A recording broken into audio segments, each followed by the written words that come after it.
We chose Hospitality Song because essentially that's what the entire song is doing. We're setting the table for Jesus. We're setting the table for the Lord. And sometimes you can pick a phrase out of the song, but it doesn't necessarily encapsulate what the song actually embodies. So Hospitality Song was a way of people knowing right from the beginning, this is what this song's about. We're actually creating a space of hospitality for God collectively together, and doing that in diverse ways and expressions and different cultural practices. It seems that most cultures have different ways of doing hospitality, especially when you invite somebody into your house, there's a certain way that you host them that is cultural. And so for the verses, we wanted to depict that in the lyrics somehow of, okay, what phrases do you actually say when you invite somebody into the house? And those are different phrases for every person that was writing the song together. So we made the verses essentially from those phrases of welcome. Mi casa es tu casa, it's a very well-known phrase all around the world, but there's many different ways that people express hospitality and give hospitality that don't necessarily get much light or much shine. And this song was kind of making a way for a lot of different people to share their way of doing hospitality, and not just for each other, but thinking about that in a way of, God, we're actually going to bring this to the table to welcome you. It almost feels rare in certain worship spaces to think about hospitality in that way. Yeah, it wasn't really a struggle. The whole writing process wasn't a struggle. It was actually more fun because we were just asking each other, kind of prompting each other, what do you say when someone comes into your house? And just kind of laughing because there's different things that across cultures we actually connect. Oh, actually, I get that because I do the same thing, but we say this instead of this, So it was kind of like a moment of connection. But there was a lot of laughter through the entire song process. Yeah.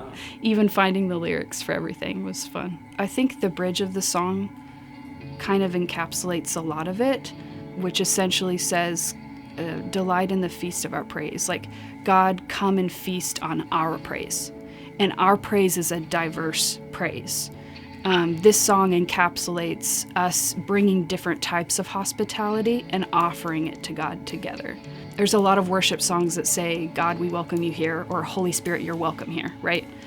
But I feel like there's very few that actually touch on deeper roots of hospitality that are cultural and linguistic, and this song actually does that, and it encourages people to bring it as a part of the feast. We're preparing a table together, so bring your part of the feast because we're preparing this for him, and it's all valid and valuable, and it's actually a beautiful expression, but touching on deeper roots of what can I actually bring as who I am, where I come from, my background. There's something specific and beautiful about that.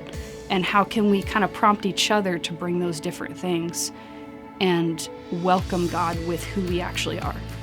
I think a lot of us, when we were writing it, we were thinking about making it congregational so that in many different contexts it could actually be sung. So a lot of the phrases that are in different languages in the verses, they're short, they're somewhat simple and somewhat teachable. And you could even teach them slowly in your community or congregation and actually teach the context behind what that phrase means. It's kind of a fun way of introducing stuff. And you can even add different languages. You can add different phrases that you have in your context. That's what the verses are for. I think once we had the idea and it was first spoken out loud, everyone in the room really connected on the theme, and were already thinking in their brains, okay, what can I bring, what can I say? And so the writing process just kind of happened organically and actually really fast for a songwriting time. I've sat in songwriting groups that have gone for multiple hours, and we don't finish the song at the end of the day, and we keep going with it. There's nothing wrong with those processes, but it's also different to experience that energy in the room, and it happens in an hour. That's kind of becoming more of a rare thing, and that's what this song was. So.